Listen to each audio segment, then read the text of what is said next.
কুল ইয়াউমা লিল্লাহিল ওয়াহিদিল কাহ্হার। ক্ষমতা সেদিন কারো নয়, ক্ষমতার মালিক একজন, তিনি কে? সব ক্ষমতার মালিক আল্লাহ, কেউ নাই, সব মরে গেছে। এভাবে যে কত হাজার কোটি বছর আল্লাহ একা থাকবেন এটা আল্লাহ জানেন, আমরা কেউ জানি। ইসরাফিলকে আল্লাহ বানিয়েছিলেন সিংহায় 3টা ফুৎকার দেওয়ার জন্য। চিৎকার করে বলতে হবে কয়টা? দিছে কয়টা? বাকি আছে কয়টা?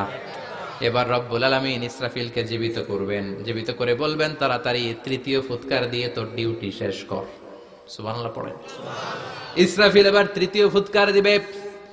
3য় ফুৎকার দেওয়ার সাথে সাথেই পৃথিবীর বিভিন্ন প্রান্ত থেকে, মহাবিশ্বের বিভিন্ন প্রান্ত থেকে মানুষের জিনগুলো দাঁড়াতে শুরু করবে। বিমান দুর্ঘটনায় যারা মারা গিয়েছে, ছাই হয়েছে, ছাই থেকে উঠে দাঁড়াবে। তিমি মাছের খাবার হয়ে সাগরের মধ্যে মিশে গিয়েছিল, সাগর থেকে দাঁড়াতে শুরু করবে।